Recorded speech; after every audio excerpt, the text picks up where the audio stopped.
Good morning and welcome to the Financial Empowerment Network's 2021 Coalition Building Learning Series. This is the fourth session of a four-session series.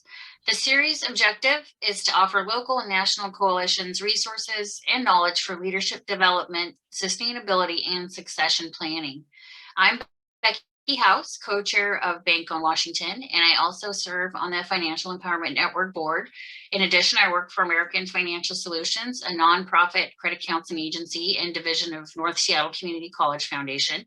With me today is Adam Stein. He's my Bank On co-chair and also the Community Reinvestment Act officer for Columbia Bank. The Financial Empowerment Network serves as the convening agency for Bank on Washington and envisions communities where low and moderate income individuals and families can achieve financial well-being. So please mark your calendars for the Bank on Washington Forum that's being held October 19th and 20th this year. The forum is an annual event for community professionals interested in learning about banking issues and the financial empowerment services, products, and resources as well. Also, in collaboration with the Financial Education Public-Private Partnership, or FEP, Jumpstart Washington, and the Financial Empowerment Network, Bank on Washington is holding a Cento Poetry Contest. So youth poets residing in Washington State are invited to produce a money cento, also known as found poetry, that focuses on the financial issues individuals and families have today. Winners are going to be announced at the Bank on Washington Forum in October, and you can learn more about both of those events on bankonwashington.org. And now I'm going to hand it over to Adam to introduce our speaker. Thank you, Becky. So I get the pleasure today of introducing the speaker, Nicky Grist, with the CFE Fund. She is going to be talking about demonstrating impact, and she's also the Chief of Research, Evaluation, and Finance for the CFE Fund. Nicky joined the CFE Fund in May of 2014. Her portfolio includes designing and conducting program evaluations and coordinating program-related research. She also manages the CFE Fund's finances. Prior to joining the CFE Fund, Nicky served as a Senior Director of Evaluation for the National Urban League, where she evaluated college readiness and entrepreneurship programs and built evaluation capacity among program officers and subgrantees. Before that, she was a nonprofit executive director for 14 years, first of a community-based housing counseling agency, then of a national social policy advocacy organization. She developed an emergency shelter and permanent supportive housing for survivors of domestic violence and launched a comprehensive community revitalization program. He has a BA from Yale College, a master's in public affairs and urban and regional planning from Princeton's Woodrow Wilson School, and an executive certificate from Harvard's Kennedy School. Wow. So I just want to looking forward to introducing now Nicky and seeing her presentation over this next hour.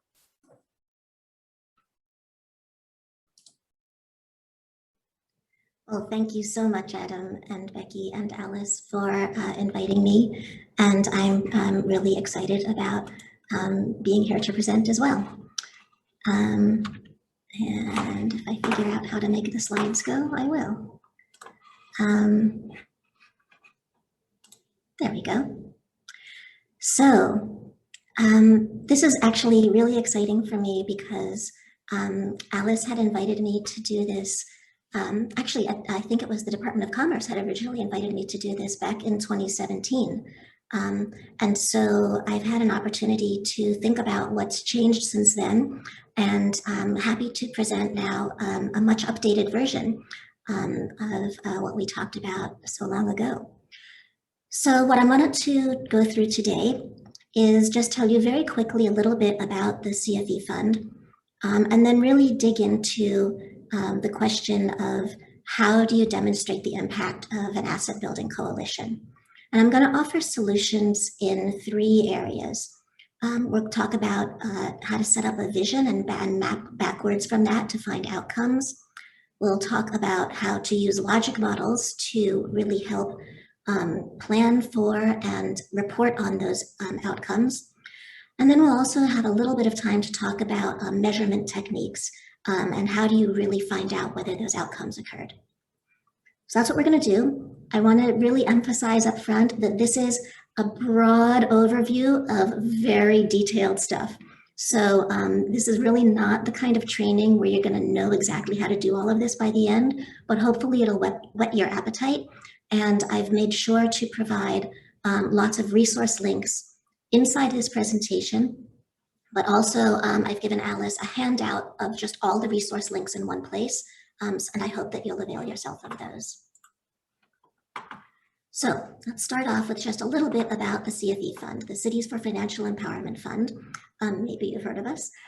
We are the repository and manager of the National Bank On Initiative.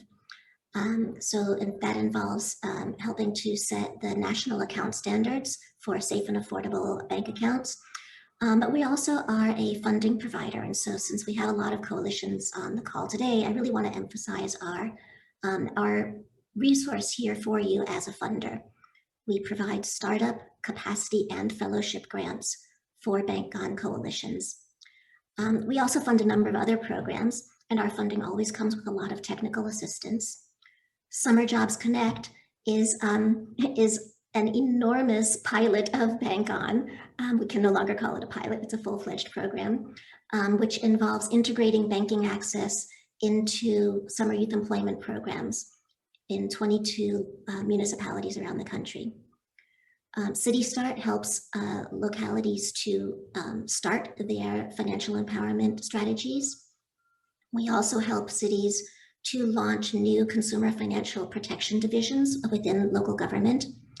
And of course, we sponsor the financial empowerment centers now in 34 cities across the country. Financial Navigators is the program that we started in response to COVID-19 to build financial empowerment into local government's emergency response. So the map that you're seeing here shows all the cities that we were in back in 2017 when I first did this presentation. I just had to include that because this is where we are now. We have really grown and expanded, and that's because of the really tremendous interest in doing financial empowerment work at the city and county level of government. So we really thank all of you for promoting this idea, and the movement has grown tremendously. When we talk about financial empowerment at the Cities for Financial Empowerment Fund, we're really talking about 4 key disciplines: asset building, which you all know well; banking access, and I know that there are a lot of Bank On coalitions here as well, so I won't even mention what that is. Consumer protection is really about making sure that as people are building assets, they're protected from predatory practices. And then finally, financial education and counseling helps people to ensure their household stability, and we especially believe in integrating that into other social services. We actually believe in integrating banking access as well, as I mentioned with Summer Jobs Connect. So that's enough about us. Let's just talk about you guys now. The issue that I understand for asset building coalitions, or really the 2 issues, are when you want to demonstrate impact. First, you're in a situation where you need to define and measure coalition building outcomes, and those can be kind of foggy, right? You know, like, how do you know when a coalition has been built, right? What are you measuring in coalition building? And then, because you're asset building coalitions, you also want to be able to capture and report on the asset building outcomes. But there are so many possible asset building outcomes. How do you sort of see the forest for the trees? Which trees do you focus on? How do you know how big they should be? Right? So that's how I'm interpreting kind of the dual challenge that you have. And I'm going to offer solutions, as I mentioned, in 3 areas: visioning, logic models, and measurement techniques. So let's just jump right in because I've got a lot to do and limited time. We'll start off with visioning and backward mapping from the vision. And I'm just going to describe 4 steps. There probably are more than 4, but I'm just going to describe these 4 steps of what's involved in those. So visioning, this is like literally when you close your eyes and just envision what would success look like for your asset building coalition in 5 to 10 years. And you can actually like take a few seconds to do that. You know, you'll be done. You'll be ready to retire like Alice because you will have succeeded when what? What is it going to look like? I made up some examples just to fill in because I know we don't have really a lot of time for an interactive thing to let you all say what your visions are. But here's just a few that I made up, and these are big visions, right? Washington State has the lowest level of inequality in the US, right? That would be an amazing success. We know there's inevitably going to be another recession coming around at some point, hopefully not 2030, but who knows? Maybe your vision of success would be in Washington, there was less hardship than anywhere else. Or maybe you're really focused on key policies. I don't know what those would be specifically, but your success means that those key policies have been adopted and sustained despite political changes. Right? So those are just some potential visions, right? I just tossing those out to get your juices flowing.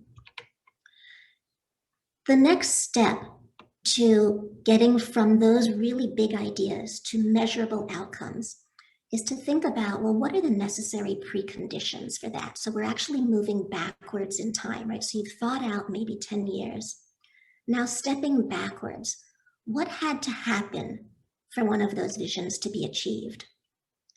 Maybe you would say, you know, we would have less wealth and inequality than anywhere else if everyone were banked and everyone had a credit score, right? That might be a really key step. Or if no homeowners were underwater, right? Meaning that their mortgages were worth more than the house value, right? Or these other things, you know, so there might be just some necessary preconditions, and these in and of themselves are huge visions of success, right?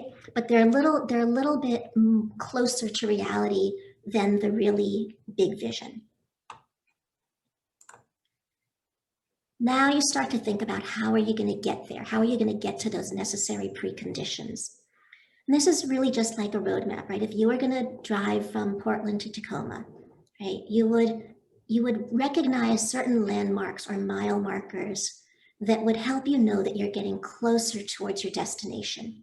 And that's a really good way of thinking about outcomes, especially for something that's as big as your grand vision. To make the outcomes useful, they need to be objective, right? Like everybody who looks at it can agree that this is what it is. And they need to be specific. They need to be distinct from one another. You don't want to have overlapping outcomes too much because you want to be able to measure them. So you keep going through this process of saying, right, here's the big thing we want. Here's a necessary precondition. Here's another mile marker towards it. You keep stepping that backwards until you reach something that you can achieve and measure within a year, right? Because a year is typically our reporting period for a lot of funders, right? Or your annual report or your annual meeting of members or things like that, right? So what is achievable within a year? That becomes the outcome that you focus on. So I just wrote up, again, imaginary, some potential outcomes, maybe for a statewide coalition. The state asset building budget increases by 10%. That could be achievable within a year, I think, not knowing your politics, right? On a policy level, a majority of legislators endorse your principles within a year, right? That sounds achievable. And for local coalitions, it might be more programmatic. It might be something like your regional bank offers a new account that meets the national account standards, especially if you're a bank-on coalition, right? Or a local program integrates bank account opening into its service stream, right? That's very tangible outcome for your coalition. So hope that makes sense as a way of stepping back from a grand vision to a short-term achievable outcome. There are a few other parts to that process, though, that I really want to emphasize because people tend to skip them, okay? The logic and completeness of your outcomes is crucial if you're going to really be able to use them. So you want to just give them all an if-then statement. If we negotiate with our regional banks and show them why the national account standards are important, then they will create an account. Or if we get the regional bank to create an account, then we'll be closer to our goal of reducing the unbanked population. Okay, so your outcomes need to fit into these if-then statements. They also need to be within your control, right? So I started off my career actually thinking that I would do international development. And I first learned of most of these methods as a graduate student in international development. And the example always given there was of agricultural programs. And we always had to talk about key assumptions and what was in our control. And it was always about drought. If it doesn't rain, our agricultural program won't succeed, but that's not in our control. So we build contingency plans in around it, or we build outcomes that maybe aren't totally dependent on the weather. And then I also want to emphasize, as you're thinking about outcomes and writing them down, to keep an eye out for these warning signs that you have not really written a solid outcome. If your outcome includes the word "and," it's going to be problematic. It's kind of like writing a double-barreled survey question, right? So you want to look out for an outcome that says something like, within 1 year, all of the residents of this transitional housing program will be banked and have credit scores. Well, that's going to be hard to measure, because what if some of them get banked but don't get credit scores? Have you achieved your outcome or not? You need to separate those out. Those need to be two different outcomes. It's a very simplistic example, but believe me, it shows up a lot. You want to be careful of outcomes that just talk about, in general terms, we want to see more of this or less of this.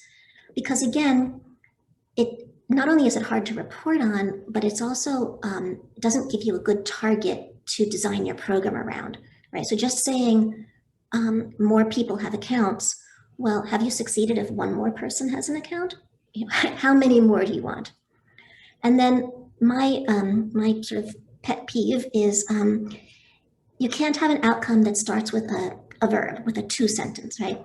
So you can't, it's not an outcome if it says something like to engage regional banks in creating accounts that meet national standards. That's an activity, right? It's a verb, it's an activity. So two statements, you can call them activities, maybe you can call them objectives, I don't know, but you can't call them outcomes, right? If it starts with to, you're talking about something different. So that is, I think, my general introduction to just like getting from your big, fuzzy, vague ideas down to concrete outcomes. Obviously, there's a lot more to it. So I highly recommend these two resources. Theoryofchange.org walks you step by step through this process of visioning and backward mapping. A great resource. And I think, oddly, it still actually refers to a project that I worked on when I was in the housing field. And then I highly recommend this report or briefing paper from the TCC group about what makes an effective coalition. It's great for many reasons, partly because it defines an effective coalition, which is sometimes hard to do. It also suggests specific outcomes, and it even has some measurement tools in it that I really recommend using. In fact, we use it sometimes with the Bank on Fellows. So, taking a breath, we've talked about getting from, approaching your first challenge of what do you do when the vision is fuzzy? How do you clear the skies and find your outcomes? Now we're going to assume that you know what outcomes you're looking for, and you want to use a logic model to really step through and clearly plan to achieve those outcomes and to demonstrate that they happen so that you can report on them. So those of you who might have heard me talk before know that logic models are my absolute favorite thing in the world. There are a lot of resources on them, but this is going to be, again, a quick introduction. A logic model always should have inputs, outputs, and outcomes. often you'll see activities and outputs kind of intermingled or blended, or there's one or the other, because activities and outputs are very similar. I'll talk about that a lot. Logic models can get very fancy, but they don't have to be. Okay, so a fancy logic model might talk about longer term impacts and goals, things more like your vision. You might distract people with your logic model or really help them by providing arrows that really show the cause and effect relationship within your concept, or indicators that show exactly how you're going to measure things. Those can also be added to a logic model. And just to step back a moment, a logic model is literally something you put on a piece of paper, right? It needs to fit on a piece of paper, which can be very challenging. But this is something that you write down. It's a semi-graphical representation of your whole program. Again, if you're writing a really fancy one, you might include those outside influences like the weather or the political environment. But a basic logic model can be quite simple. So I'm going to show you. First, I'm going to talk about some of this alternative jargon before I even show you the logic model. The words that I use are out of habit. Any of these other words can be used. It's completely fair. Okay, so when I talk about inputs, you might hear that as resources or assumptions or the capacity of the program to do what it wants to do. Doesn't matter what you call them. Activities are those things that start with to, right? The verb statements. What's the service of the program? The outputs are just how you measure that the service happened. Right? And that's why activities and outputs are really sort of two sides of the same coin.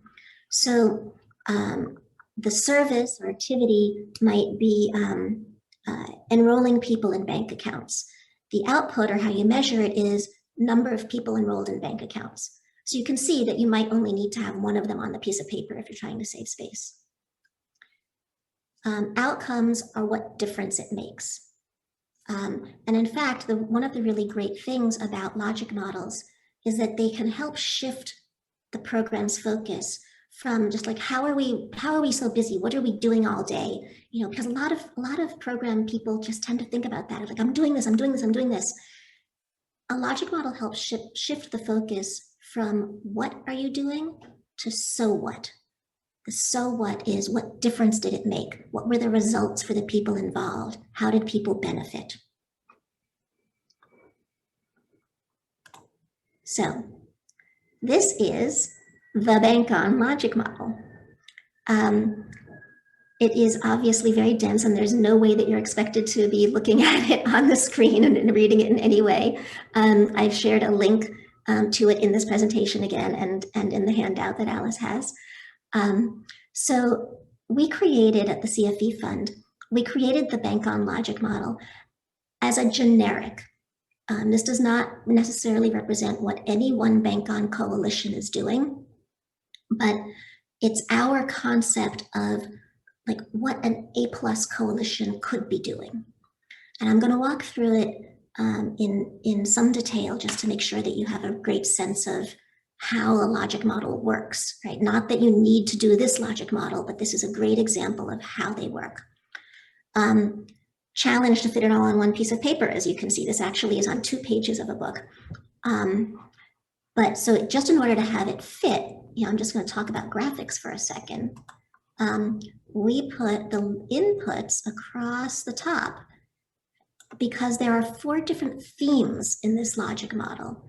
We call them products, people, partners, and progress. Oh, kind of goofy, whatever. But so across these 4 themes, the inputs are really in common, but each of them has a different types of activities, outputs, and outcomes. So let's talk a little bit about what those really look like in one of the themes. The inputs, again, going across all of the themes, are what it really takes to just start off being able to be a good Bank-On coalition, right? You need coalition members, right, representing a broad parts of the community. Strong partnerships.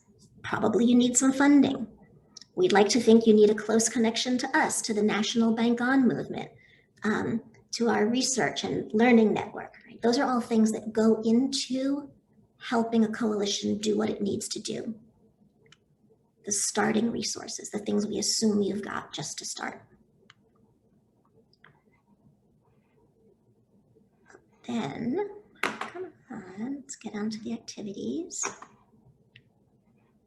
If I can make it go.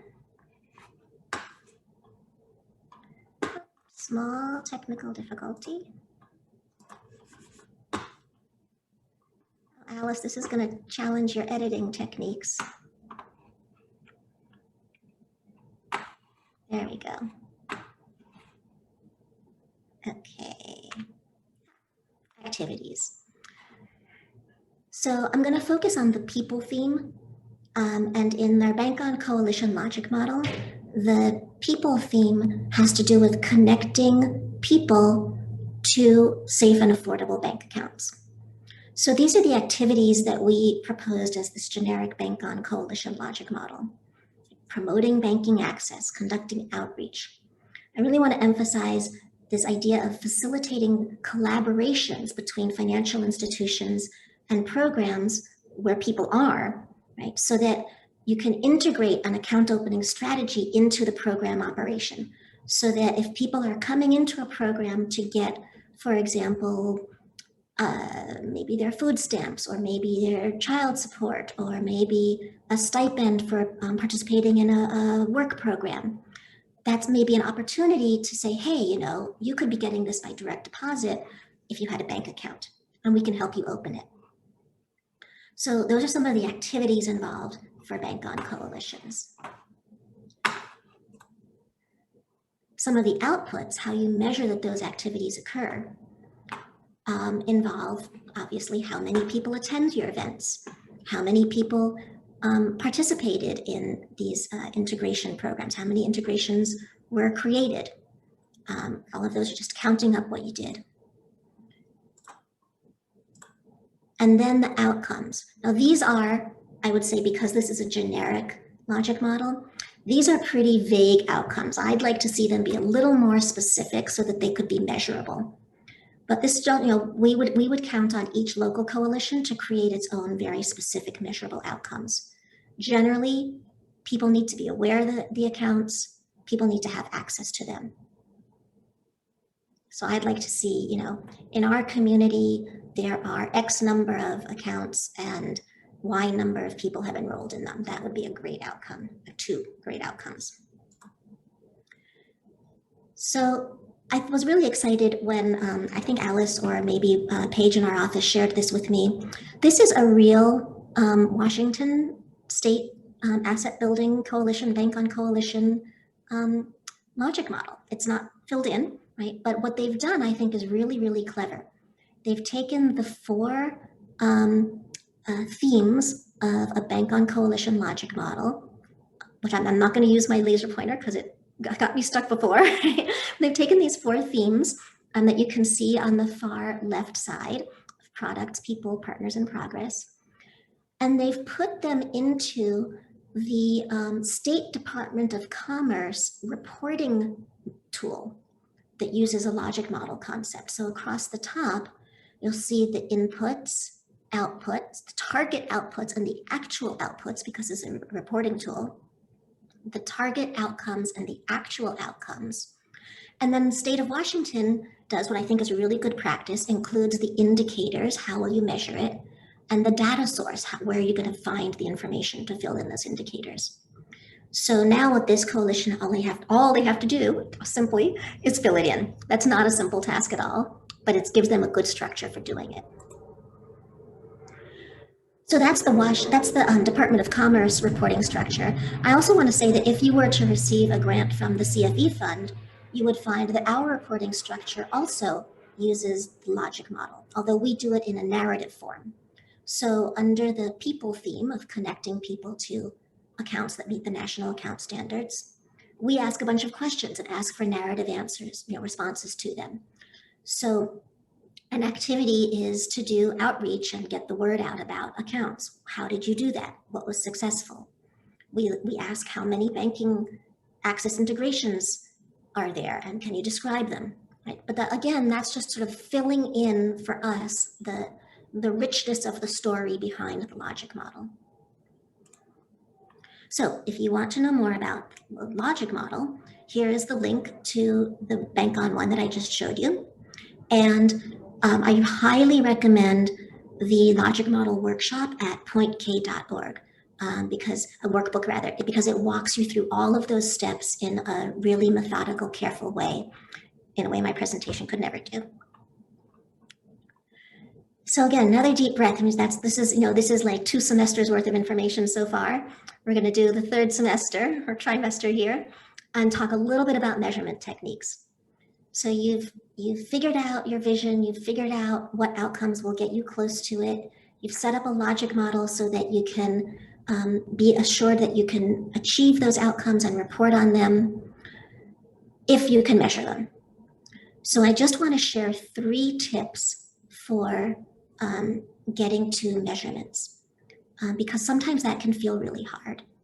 It's especially hard for things like coalition effectiveness, right? Things that are kind of fuzzy concepts that you can't just like run somebody's credit report and see that it's there. So for fuzzy concepts like that, I highly recommend using rubrics. A rubric, and I'm actually going to read a quote from an evaluator in New Zealand named Kate McKegg. A rubric is an explicit way of defining quality and value for ourselves and others. Right? It identifies and clarifies what aspects are important, how do you know what's good, and it allows you to make a judgment about something so that,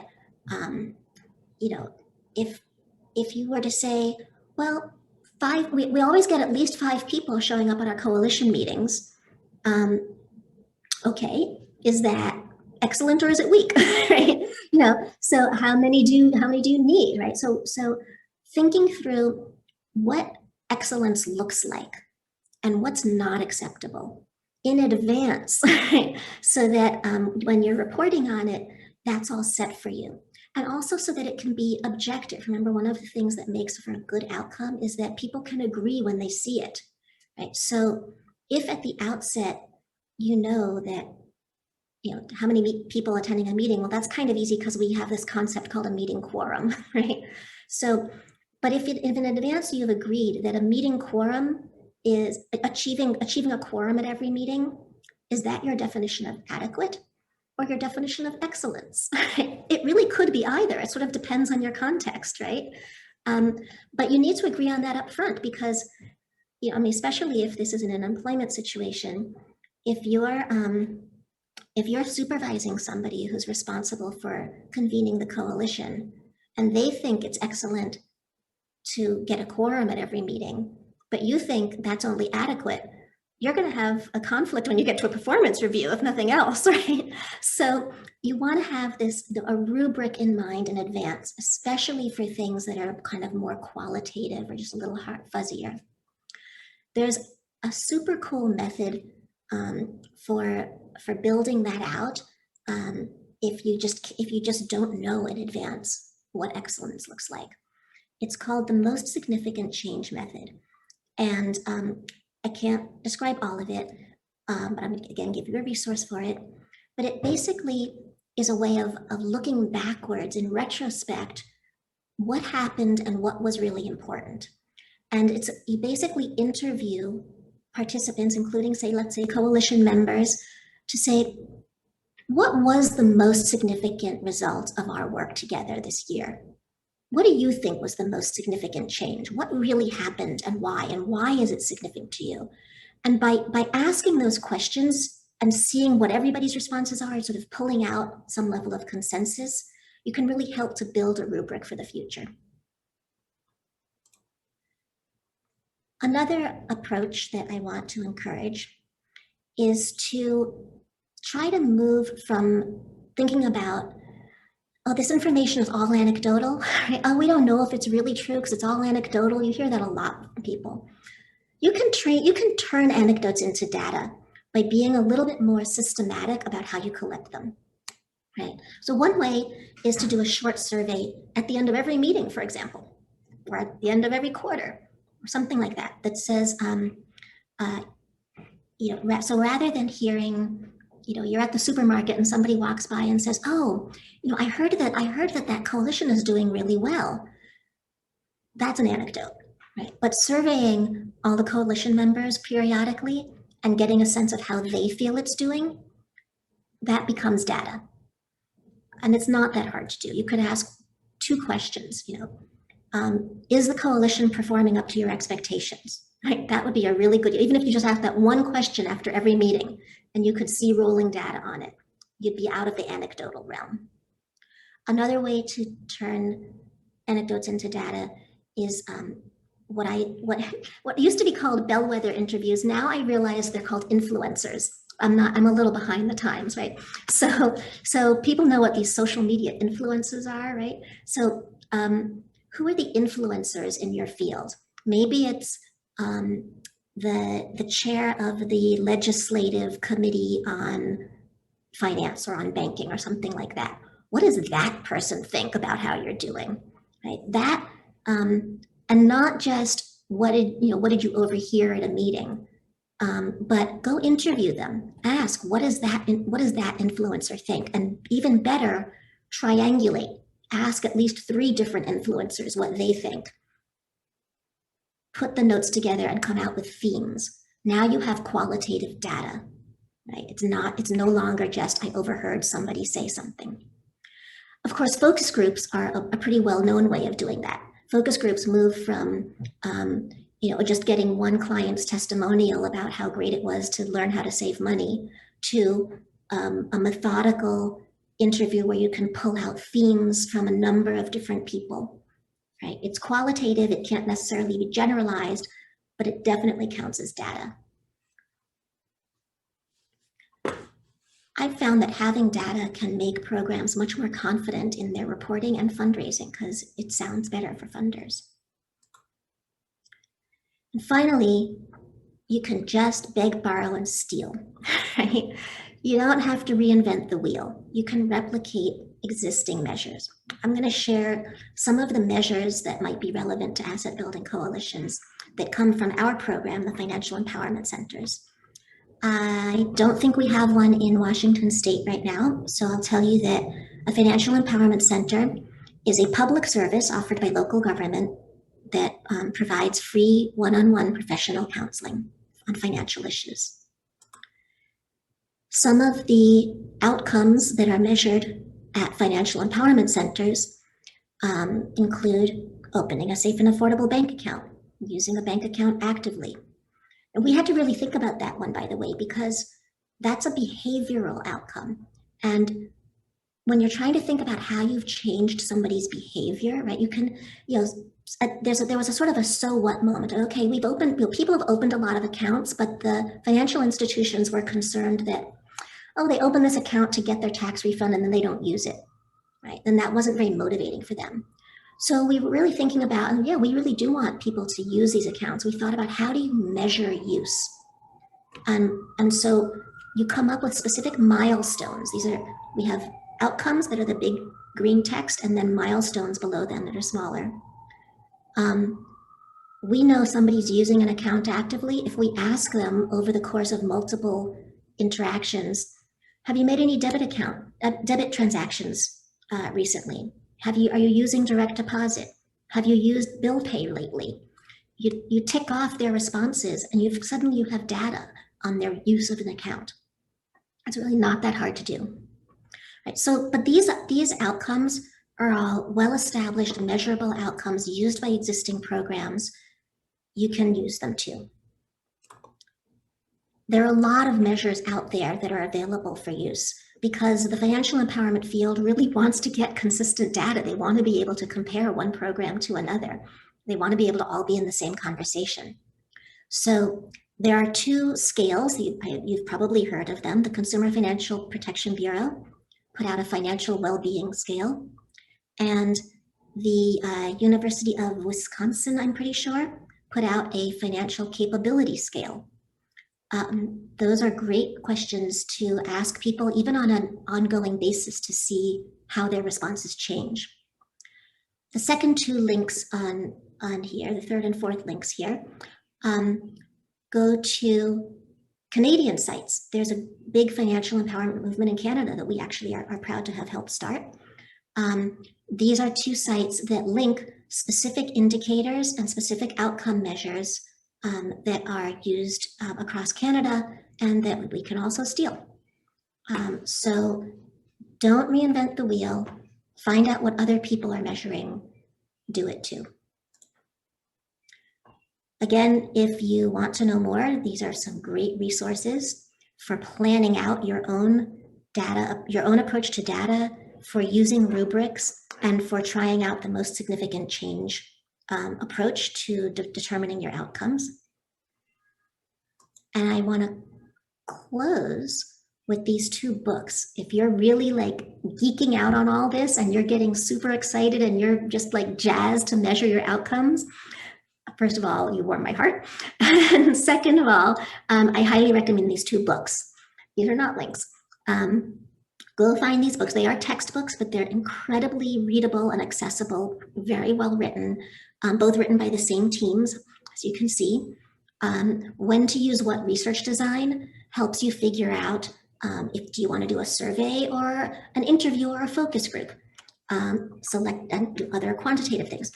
And selecting the right analysis helps you figure out, okay, now that you've done your surveys, what do you do with that data? How do you treat it? How do you analyze it and report on it?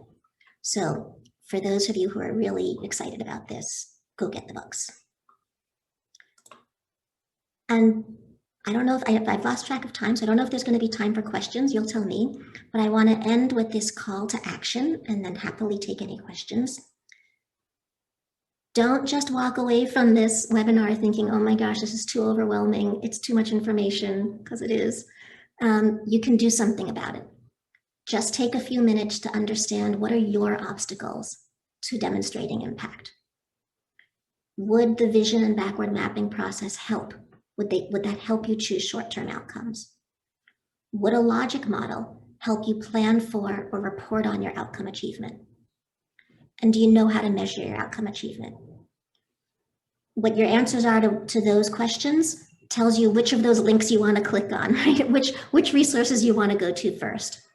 And then before you leave work today, just send out a calendar invite to start that process with your team.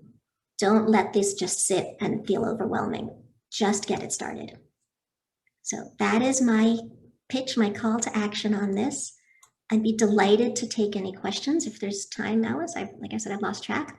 And I do hope that you're all following CFE Fund because we do have these rolling grant opportunities. So thank you.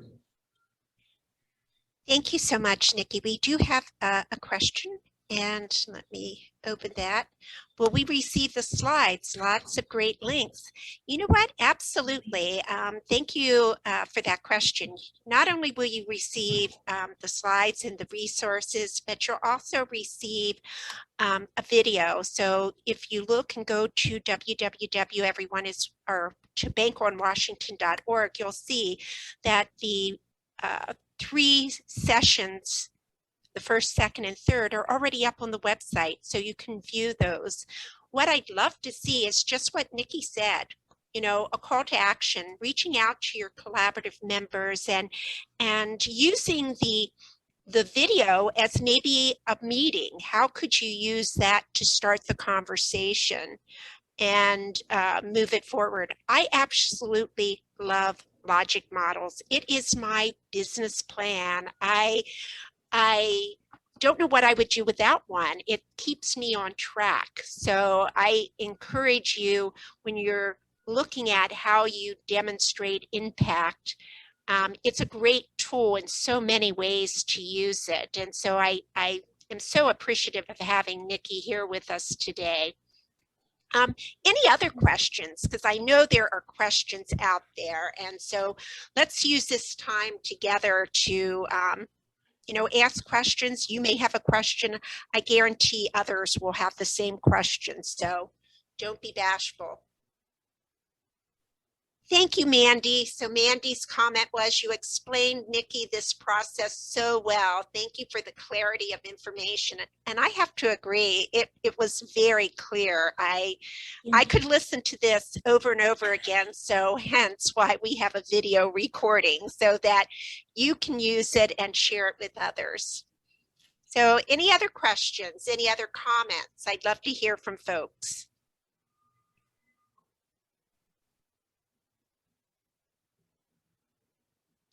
I'll ask a question. Sorry, I didn't type it in. That's okay. Anyway, I was just gonna say, I know you said one thing, calling together your group to pull this together, to start working on this, the call to action. But I would say, if there's maybe a first, is there a pre-step even before you get to that point that someone can do? I'm going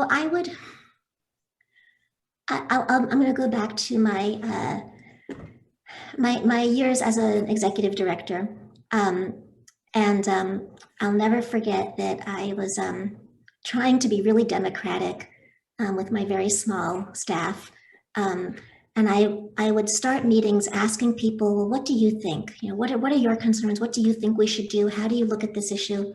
And finally, one of my quite junior staff finally said to me, we know, just tell us.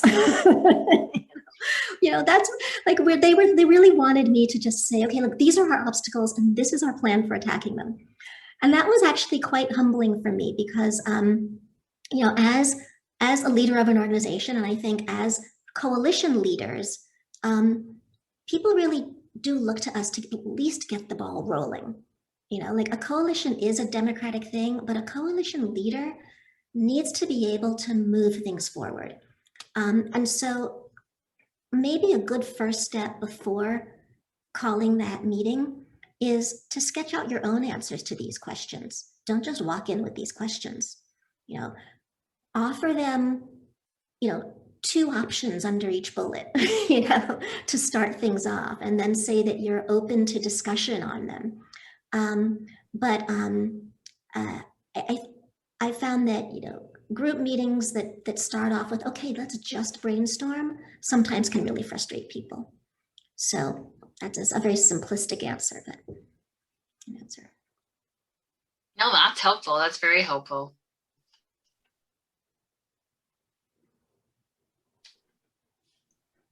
So any other questions? Okay, if not, we will go ahead and conclude today's session. This is the last session of 4. So again, you can find all 4 sessions at bankonwashington.org. And we will also be posting the PowerPoint as well as the links that Nikki referred to. So again, I want to thank everyone for joining us today. Have a wonderful day, and we look forward to seeing you again.